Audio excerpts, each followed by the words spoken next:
WorldNet Daily had a story about Obama impeachment papers by Representative Walter Jones. Now, you've heard about this, right? Somebody's pushing for the impeachment of the president. No, wait, you haven't heard about this? Oh, see, this is what I'm talking about. This is exactly what I'm talking about.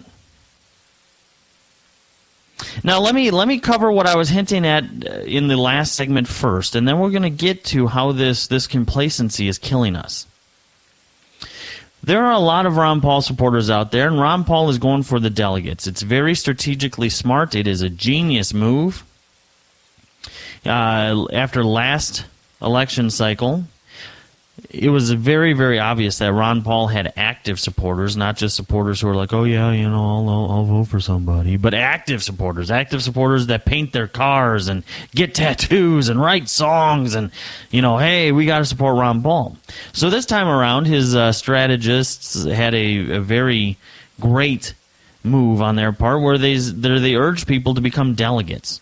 And we had guests on this show who are presidents of GOP regions that said, yeah, the reason I joined the GOP in the first place was to support Ron Paul, and now they're actually running a county or running the state GOP or whatever the case may be. So they're doing a very great job on getting the delegates. And obviously this fight's not going anywhere. Gingrich is helping because he's so arrogant he refuses to quit. He's not going to win anything, but he refuses to quit. So he's pulling votes away from Santorum. Santorum is saying, Gingrich, just get out of the way. Let's make this a two-man race between me and Romney. I'll beat Romney, and hallelujah, everybody will be happy. Well, notice how they said a two-man race. They completely forgot to mention and include Ron Paul. Now, Ron Paul's the guy that all of the candidates have always acknowledged, well, if you want to know about the Constitution, then you better ask Ron Paul. And there were supporters of the other candidates who started to think, well, you know what, the Constitution really isn't that important anymore. Matter of fact, one of the candidates himself, Newt Gingrich, wrote a foreword to a book claiming the exact same thing. Now, where does this leave us with Ron Paul? If we do go into an open convention, and we're going on delegates, and these states are going to start having their delegate counts soon, the state parties are going to have their state convention soon, we're going to see how this delegate thing plays out. If the delegate thing plays out in Ron Paul's favor, where Ron Paul wins the most delegates and therefore is the nominee, and of course he has to get past a certain number, but if he accomplishes that feat, then he's in a great position. The strategy worked. The strategy worked to go after delegates. But what if he doesn't? Did the strategy fail? No. No, and here's the genius behind this, and I don't know if they've realized it. I don't know if anybody's talking about it. I haven't heard it.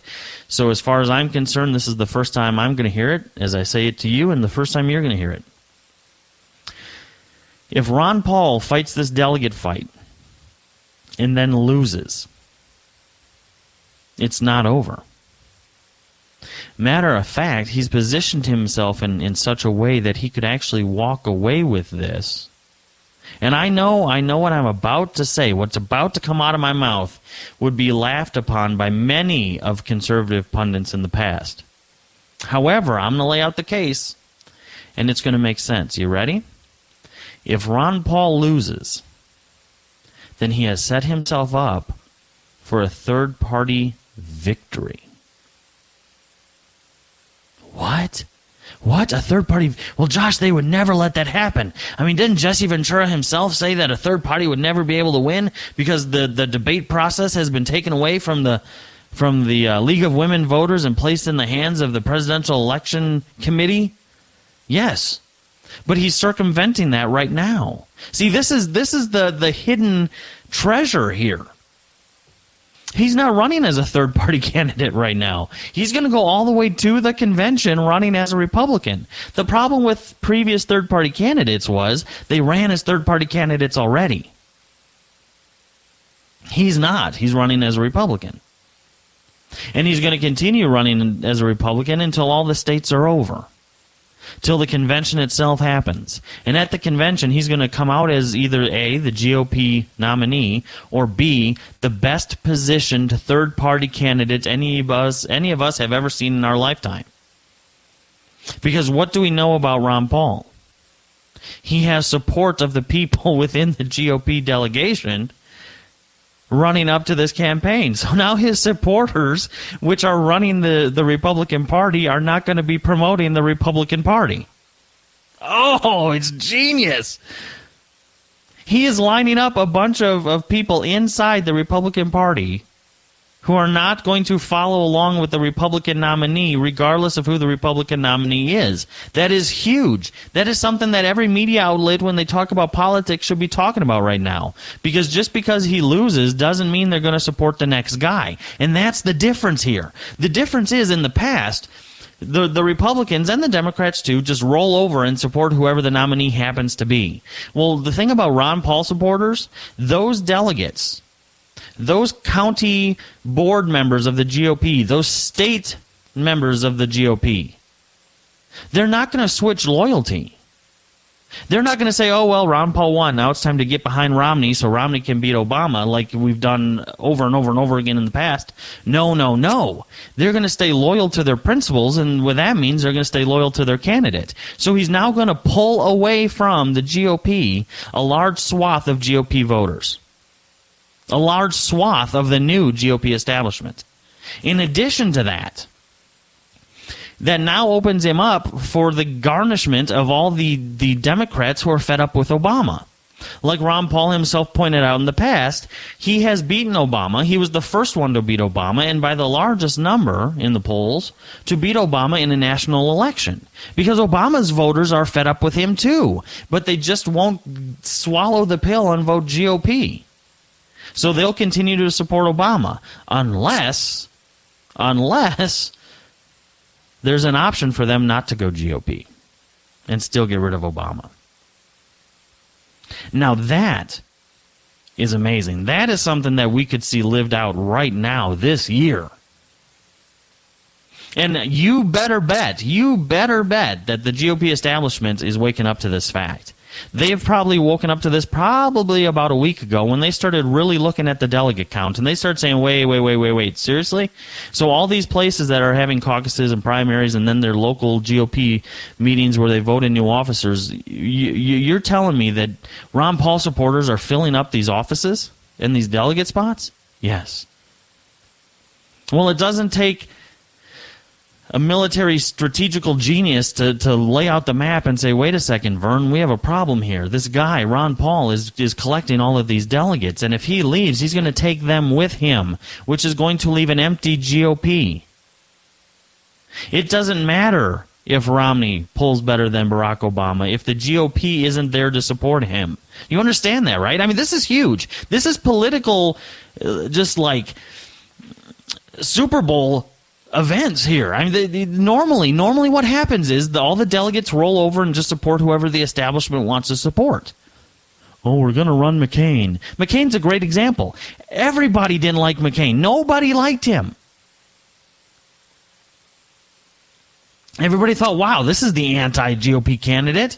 But as soon as he quote unquote won the nomination, then everybody fell right in line, and all the delegates and all the offices and all the county and state level GOP parties, they all started, okay, well, we have to promote our guy.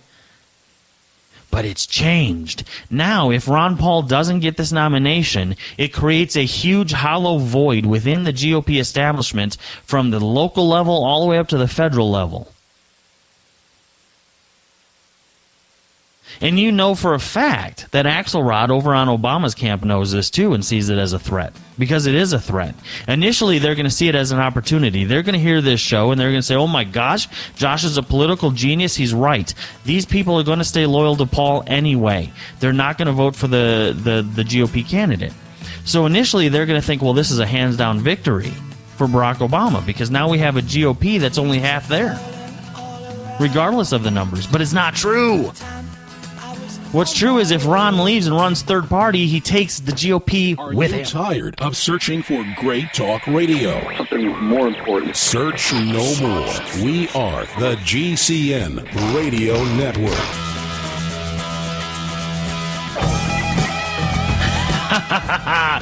All right, so I knew that last segment would get a lot of activity, and it did. We got a lot of emails. If you're not following us on Twitter or Facebook, you should do so because you can send us messages in between the breaks.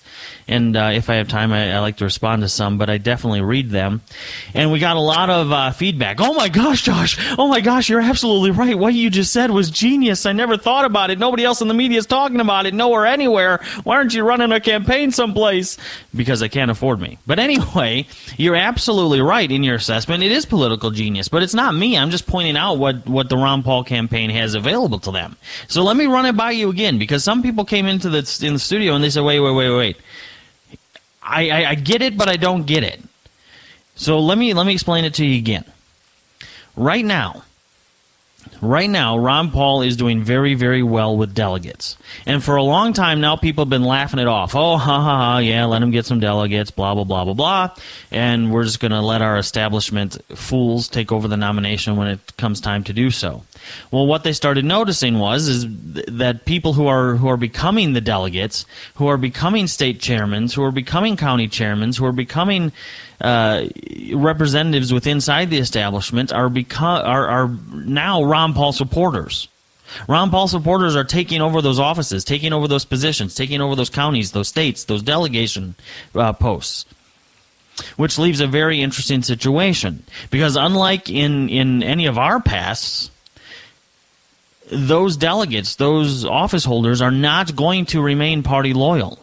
They're going to remain principle loyal. And when they remain principle loyal, it creates a very interesting, fragile situation. And here's the situation as it plays out. We are going to go into the convention without a nominee. And that's just the way it's looking. There's not enough space and time left for Romney to actually secure this thing decidedly. So odds are we're going to go into this convention without a nominee.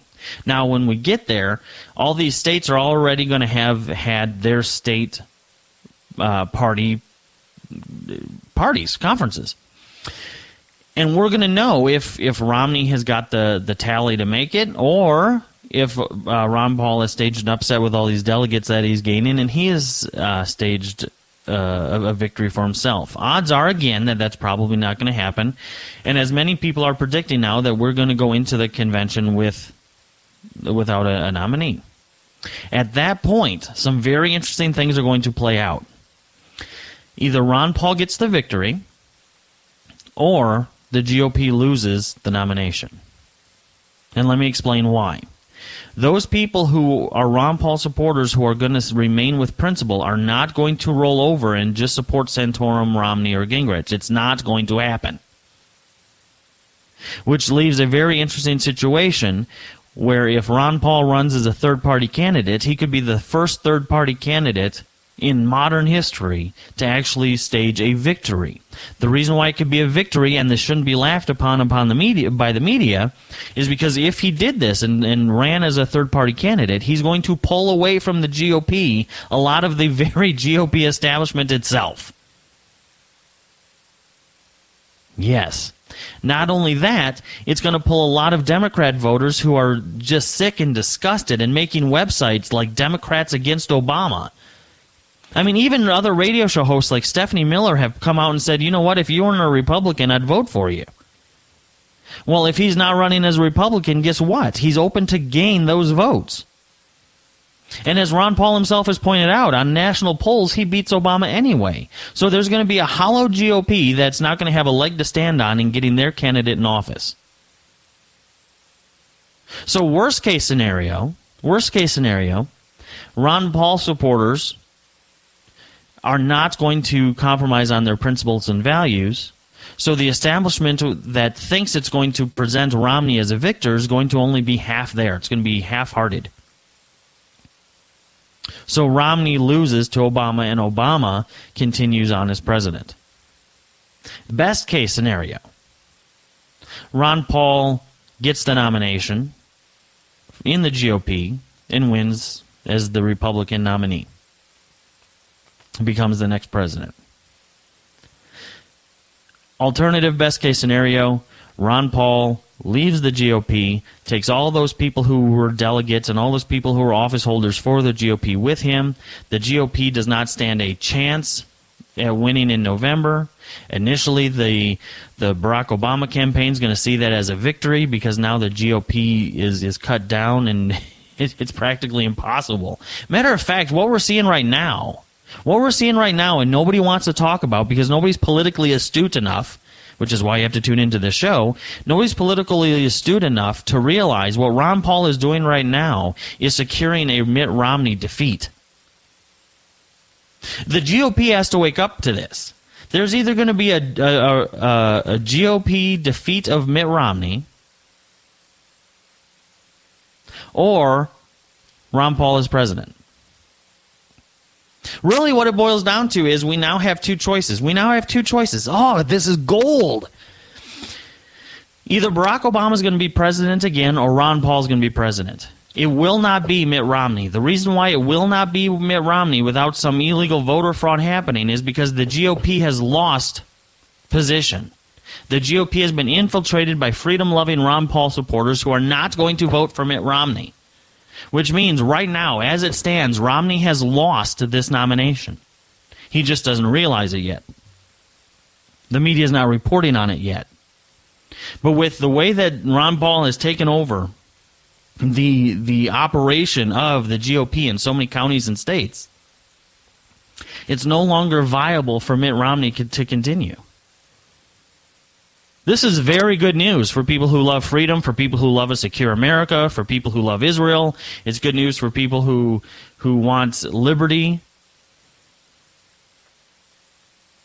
Because the movement is working then. But we can't stop there. We just can't stop it. Okay, well, then must have worked. No, we have to continue. It has to get bigger and bigger and bigger and stronger and stronger and stronger. And we have to get people politically astute enough to realize what's going on faster than the opposition's going to catch up. Because after this show goes out today, there's going to be campaign managers on both sides of this aisle going, oh my goodness, Josh was absolutely right. The rest of the people in the media missed it. We better do something to fix it. So this broadcast is a blessing and a curse. It's a curse if you, the listener, don't do something about it. It's a blessing if this has woken you up to what's really possible. And again, like I said, nobody's talking about this. So we have to get out there. We have to start supporting the values, not the candidates. And that's why this is working. Because the people who are voting for Ron Paul really aren't voting for Ron Paul. They're voting for the values that Ron Paul represents. The people who are dumb enough to vote for Romney or Santorum have willingly given up their values. They've willingly given up their Christian beliefs. They've willingly given up their social conservatism. They've willingly given up their economic conservative values in order to vote for a candidate who they believe is most likely to defeat Barack Obama in November. With that, they're already defeated. They defeated themselves in their heart. They're no longer man enough or woman enough to stand up. Which means just get out of the way because the march of freedom must continue. We'll be back right after this.